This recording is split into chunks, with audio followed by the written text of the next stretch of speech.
باللہ من الشیطان الرجیم بسم اللہ الرحمن الرحیم وَإِذَا حُيِّيتُم بِتَحِيَّةٍ فَحَيُّوا بِأَحْسَنَ مِنْهَا أَوْ رُدُّوهَا إِنَّ اللَّهَ كَانَ عَلَى كُلِّ شَيْءٍ حَسِيبًا صدق اللہ العلی العظیم۔ محترم حضرات اور عزیز دوستوں اور ساتھیوں، میں نے آپ کے سامنے سورہ نساء کی ایک آیت تلاوت کی ہے جس کا ترجمہ ہے جب تمہیں سلام کیا جائے تو تم اس سے اچھا جواب دو یا انہی الفاظ کو لوٹا دو۔ بلا شبہ اللہ رب العزت ہر چیز کا حساب لینے والے ہیں۔ آیت میں تحیہ کا لفظ استعمال کیا گیا ہے جس کے معنی ہیں عمر میں برکت کی دعا دینا۔ بعض مفسرین نے اس آیت سے مراد یہ لیا ہے کہ مومن اور مسلمان کا اخلاق اچھا ہونا چاہیے، چاہے دشمن ہو اس کے ساتھ بھی اچھے اخلاق سے پیش آئے۔ ان کی دلیل یہ ہے کہ یہ آیت ایسے وقت نازل ہوئی جب مسلمان حالت جنگ میں تھے۔ اگر غیر مسلم یعنی لڑنے والے لوگ خود آگے بڑھ کر امن و امان کی بات کریں تو انہیں گلے سے لگا لینا چاہیے، لیکن اکثر و بیشتر مفسرین نے یہاں مسلمانوں کا آپس میں سلام کرنا مراد لیا ہے، اور قریباً سبھی نے تحیہ کا ترجمہ سلام سے کیا ہے۔ بہرحال سیماب اکبر آبادی نے بھی اس آیت کا ترجمہ جو منظوم کیا ہے وہ سلام ہی مراد لیا ہے۔ انہوں نے آیت کا ترجمہ جو کیا ہے دو اشعار میں کیا ہے، اور وہ یہ ہے: اے مسلمانوں کرے تم کو اگر کوئی سلام، اس سے بہتر طور پر اس کو کرو تم بھی سلام، یا تو پھر تم دو انہی الفاظ میں اس کا جواب لینے والا ہے خدا ہر چیز کا بے شک حساب۔ بہرحال یہاں مراد سلام ہے۔ سلام جو ہے یہ اسلامی روایات میں سے ہے۔ غیر مسلم کو سلام نہیں کیا جائے گا، نہ ہی اس کا جواب دیا جائے گا۔ نبی کریم صلی اللہ علیہ وسلم کی ایک حدیث ہے، مسلم شریف میں اسے روایت کیا گیا ہے۔ راوی حضرت ابو ہریرہ رضی اللہ تعالیٰ عنہ ہیں۔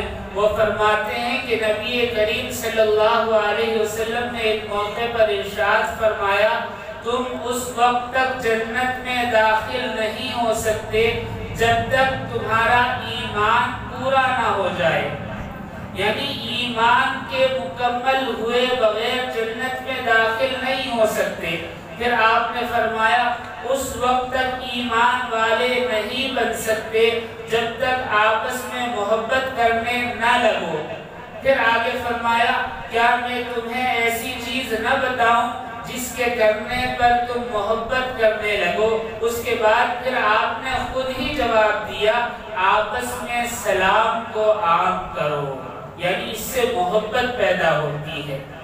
تفسیر در منصور میں ایک حدیث ہے کہ ایک شخص نبی کریم صلی اللہ علیہ وسلم کے پاس حاضر ہوا اور اس نے سلام کیا، السلام علیکم۔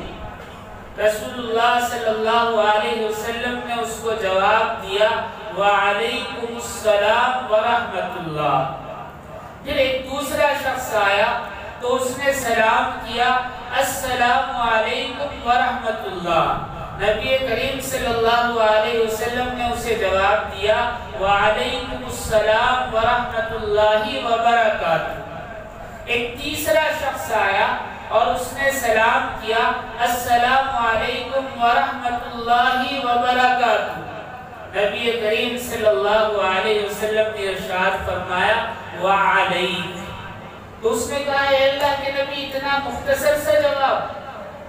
تو آپ نے فرمایا تو نے آگے کچھ چھوڑا ہی نہیں تھا، یعنی پورا کا پورا سلام کر لیا تو میں نے بھی تجھے پورا جواب دے دیا۔ مطلب یہ کہ آیت میں جو اللہ رب العزت نے ارشاد فرمایا ہے کہ بہتر جواب دو، اس حدیث میں وہ بھی ہے، اور انہی الفاظ میں جواب دو وہ بھی بیان کیا ہے۔ پہلے شخص کا سلام کا جواب آپ نے ورحمت اللہ کے اضافے سے دیا، یعنی اور اچھا جواب دیا، اور پھر جو دوسرا شخص آیا اسے ورحمت اللہ کے بعد وبرکاتہ کے اضافے کے ساتھ اور اچھا جواب دیا۔ لیکن جب ایک شخص نے پورا سلام کیا السلام علیکم ورحمت اللہ وبرکاتہ، تو آپ صلی اللہ علیہ وسلم نے فرمایا وعلیک یا وعلیکم، یعنی تجھ پر بھی وہ سب ہو جو تو نے مجھے کہا ہے۔ بہرحال اگر ہمیں کوئی سلام کرتا ہے تو ہمیں پورا جواب دینا چاہیے۔ نبی پاک علیہ السلام کی بات الگ تھی، اگر ہم صرف وعلیک کہہ دیں تو بہتر نہیں ہے، اگرچہ جواب ہو جاتا ہے لیکن چاہیے کہ پورا جواب دیا جائے، اس لیے کہ لفظ جتنے زیادہ ہوں گے اللہ رب العزت اس پر ثواب بھی اتنا ہی عطا فرمائیں گے۔ ایک شخص نے آ کر سلام کیا السلام علیکم، نبی کریم صلی اللہ علیہ وسلم نے اس کو جواب دیا اور فرمایا تیرے لیے 10 نیکیاں ہیں۔ ایک دوسرا شخص آیا، اس نے کہا السلام علیکم ورحمت اللہ وبرکاتہ، نبی کریم صلی اللہ علیہ وسلم نے جواب دیا اور فرمایا تیرے لیے 30 نیکیاں ہیں، یعنی السلام علیکم پر 10، السلام علیکم ورحمت اللہ پر 20 نیکیاں، اور السلام علیکم ورحمت اللہ وبرکاتہ پر 30 نیکیاں، اور اسی طرح جواب دینے والے کو بھی ثواب ملتا ہے، لیکن سلام کرنے والے کا مقام اونچا ہو جاتا ہے۔ اسی لیے فقہا نے کہا ہے کہ سوار پیدل چلنے والے کو سلام کرے، اس لیے کہ جو اونچے مقام پر ہوگا یا جو مالدار ہوگا وہ اپنے نیچے جو آدمی ہے اسے سلام کرے گا تو اس کے دل سے کبر نکل جاتا ہے، غرور اور تکبر مٹ جاتا ہے، تو اللہ رب العزت اسے زیادہ پسند کرتے ہیں۔ اپنے چھوٹوں کو بھی سلام کرنا چاہیے۔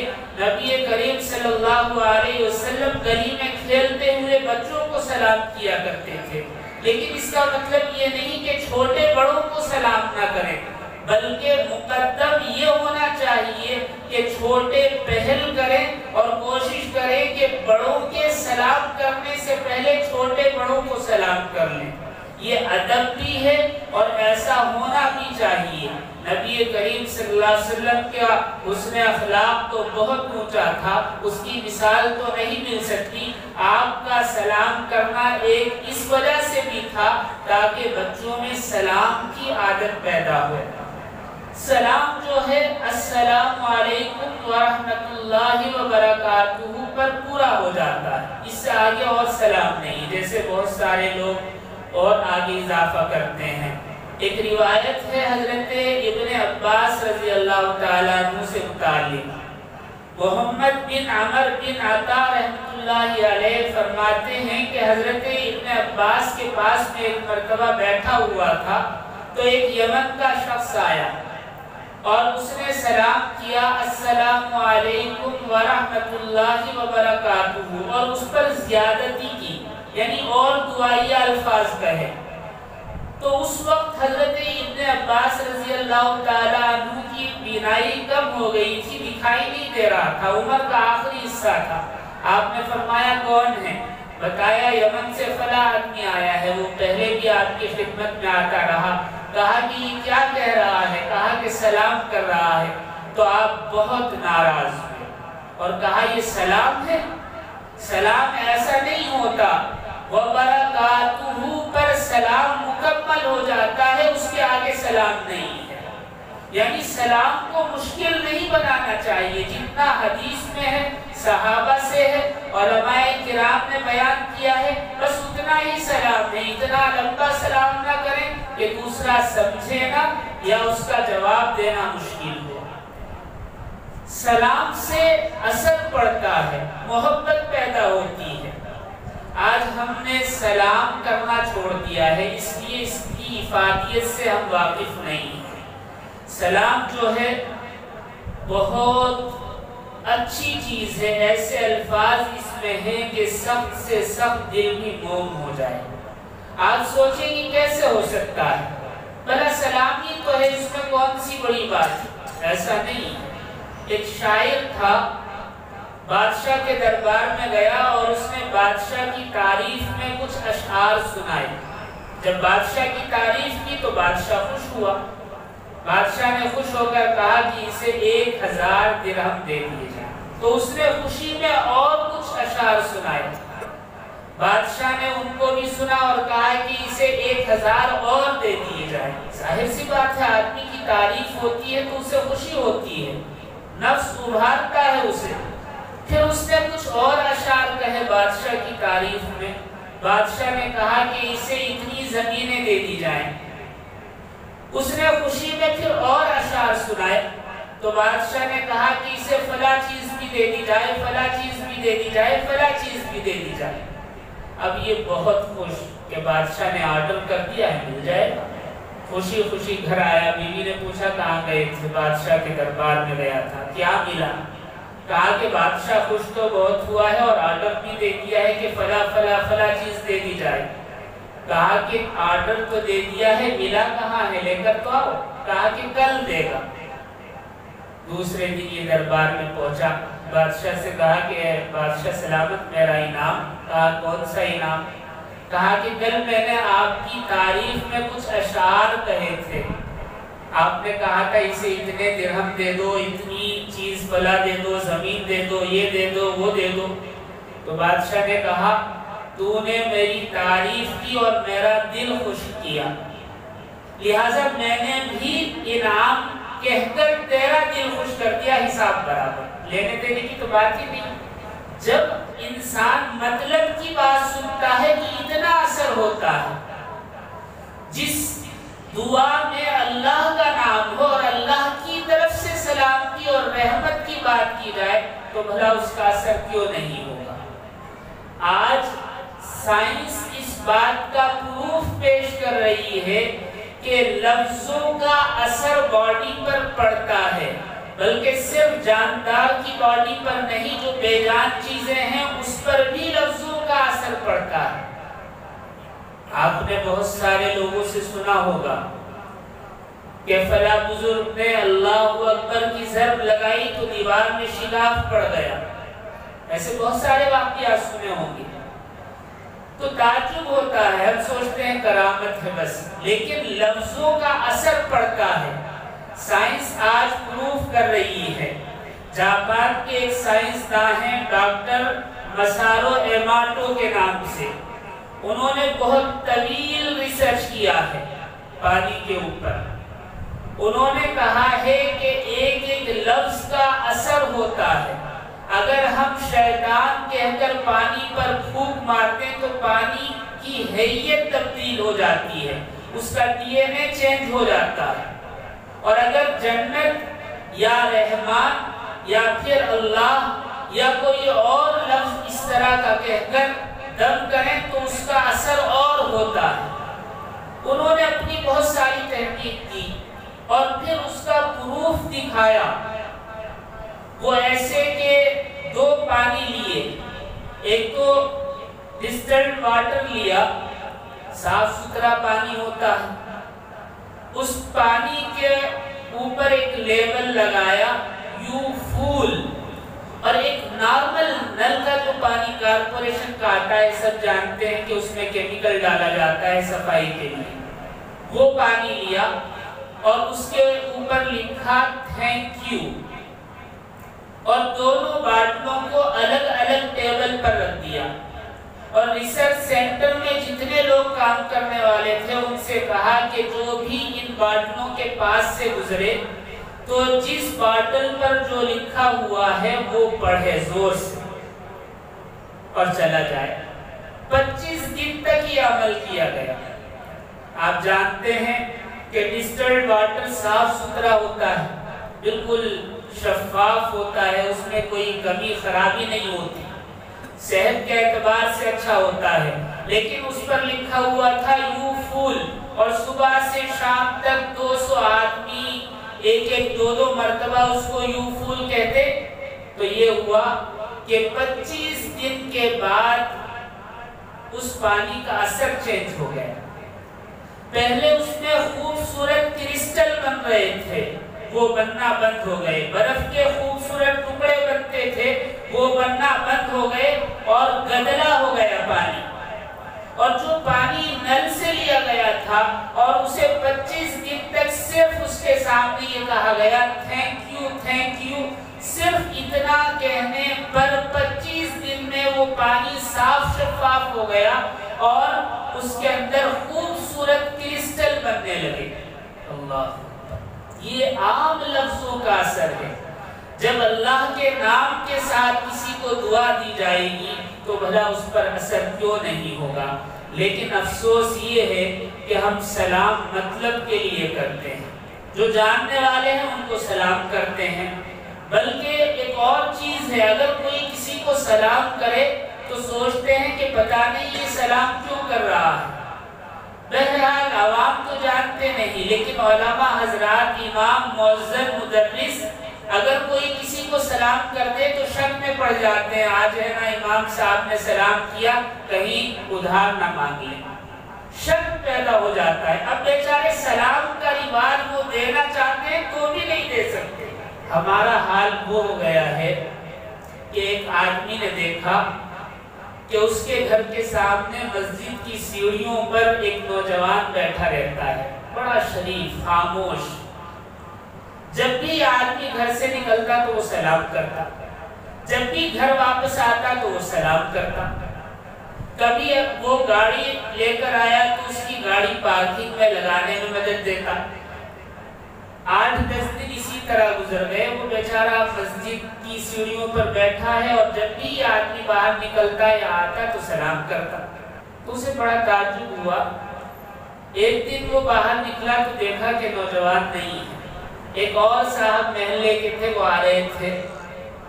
اس نے ان سے پوچھا کہ یہاں ایک نوجوان بیٹھا رہتا تھا 8-10 دن سے، وہ دکھائی نہیں دے رہا ہے.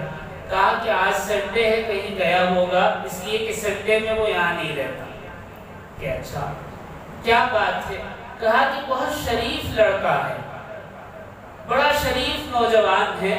مجھے اس کی شرافت اور حسن اخلاق بہت پسند آیا. میں سوچ رہا ہوں کہ اگر مزاج ملے تو اپنی بیٹی کی بات چلاؤں. تو ان صاحب نے کہا کس چکر میں پڑ رہے ہو؟ آپ سے میں خود ملنے کے لیے آ رہا تھا. آپ کے گھر کے وائی فائی کے پر پاسورڈ نہیں ہے، وہ اس لیے یہاں بیٹھا رہتا ہے. وہ کوئی سلام کرنے کے لیے نہیں، وہ تو سلام اس لیے کرتا ہے کہ آپ اس کو بگانا دیں کہ گھر کے سامنے کیوں ہے. ہمارا حال یہ ہو گیا ہے. اللہ رب العزت ہماری حفاظت فرمائے. اگر کوئی سلام کرے تو اسے تعجب سے دیکھتے ہیں. میرے ایک کزن ہیں، ڈاکٹر، پریکٹس کرتے ہیں. ایک مرتبہ ان کا ایک واقعہ بتایا کسی نے کہ وہ اپنے چیمبر میں بیٹھے ہوئے مریضوں کو دیکھ رہے تھے. تو گردن ایسے نکالے اور کہیں سلام مریضوں کی طرف دیکھ کر. تو مریضوں نے کہا وعلیکم السلام. جب 2-3 منٹ کے بعد انہوں نے گردن نکالی اور ہاتھ سے کہا سلام، تو کہا کہ وعلیکم السلام. جب 4-5 مرتبہ ایسے ہو گیا تو ایک مریض آیا. اس نے کہا کہ ڈاکٹر صاحب آج تک تو سنا تھا کہ آپ بہت بااخلاق ہیں، آج دیکھ بھی لیا. کیا آپ OTP میں بیٹھے ہوئے ہیں اور باہر جھانک کر کے مریضوں کو سلام کر رہے ہیں؟ بڑی خوشی کی بات ہے. تو ڈاکٹر صاحب نے کہا کہ بھائی میں سلام نہیں کر رہا تھا، میرا کمپاؤنڈر ہے عبدالسلام سے آواز دے رہا تھا. تو ہمارا حال یہ ہے، اگر کوئی سلام کرے تو اس پر بھی تعجب ہوتا ہے. بہرحال افسوس کی بات تو یہ ہے کہ جس قوم کو اپنے مردوں کو سلام کرنے کا حکم دیا گیا ہے، قبروں پر حاضری ہو تو سلام کا حکم ہے، السلام علیکم یا اہل القبور یغفر اللہ لنا ولکم۔ مردوں کو سلام کرنے کا حکم جس قوم کو دیا گیا ہے، افسوس افسوس افسوس آج وہ زندوں کو سلام کرنا بھول گئی ہے۔ اللہ رب العزت ہمیں نبی کریم صلی اللہ علیہ وسلم کی تعلیمات پر چلنے کی توفیق عطا فرمائے اور سلام کو عام کرنے کی توفیق عطا فرمائے۔ وآخر دعوانا ان الحمدللہ رب العالمین۔